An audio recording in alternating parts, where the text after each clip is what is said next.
All right, let's get started. Today, we're putting on our detective hats and stepping right into the chemical lab. Our mission, should we choose to accept it, to solve the mystery of the unknown substance. We're going to uncover the secrets hidden inside a chemical solution, one clue at a time. So, picture this. Someone hands you a clear, totally unassuming vial of liquid. I mean, it could be anything, right? Harmless salt water, something way more interesting. This is the big question for any chemist, and it's exactly where our investigation kicks off. Okay, let's dive into our strategy. The main tool in our kit is something called qualitative analysis. Now, don't let the name fool you. It's really just a super systematic process of elimination. Think of it as the official playbook for our chemical investigation.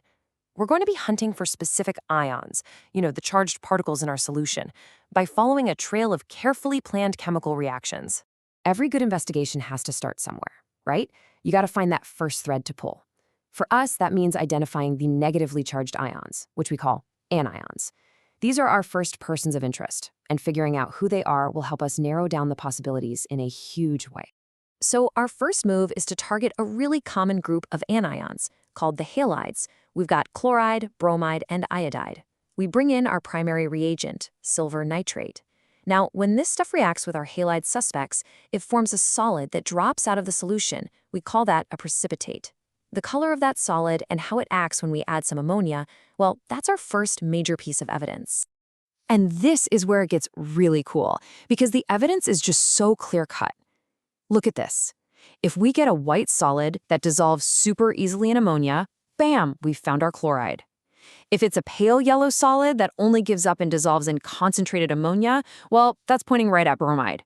And a distinct, bright yellow precipitate that won't dissolve no matter what, that's our iodide. Case closed. It's like a perfect chemical line.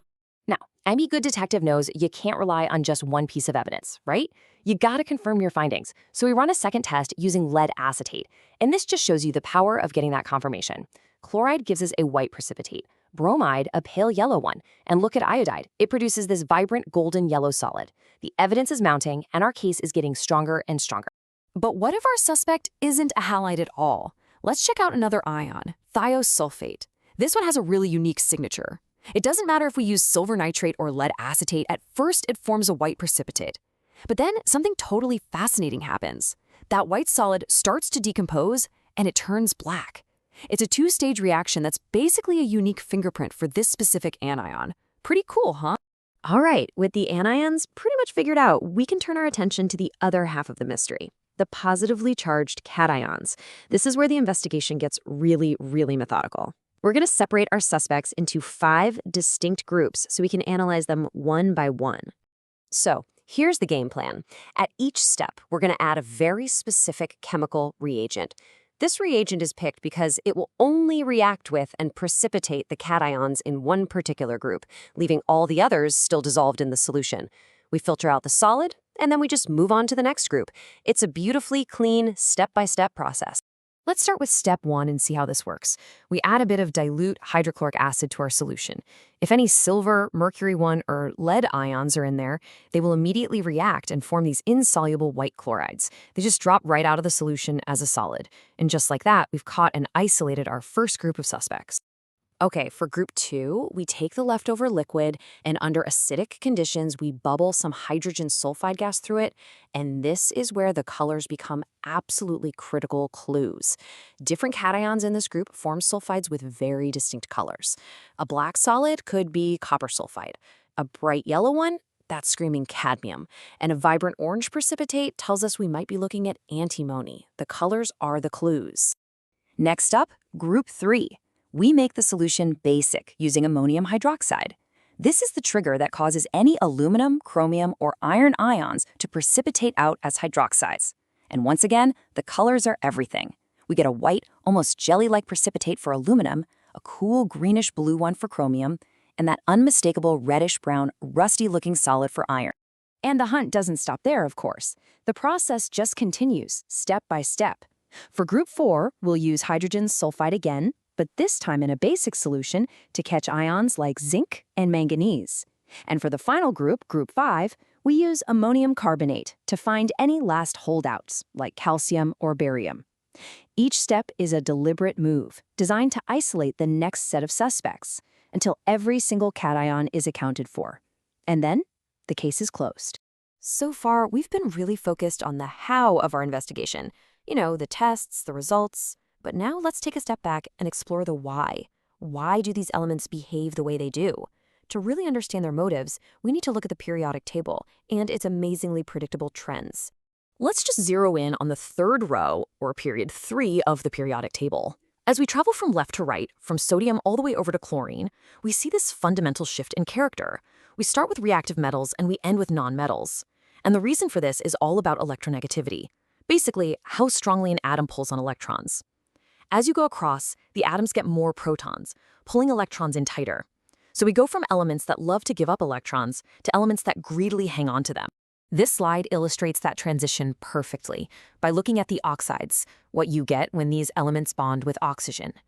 On the far left, sodium oxide is super basic. But by the time we get to the far right, chlorine's oxide is intensely acidic. And this isn't random. It's a direct result of their bonding.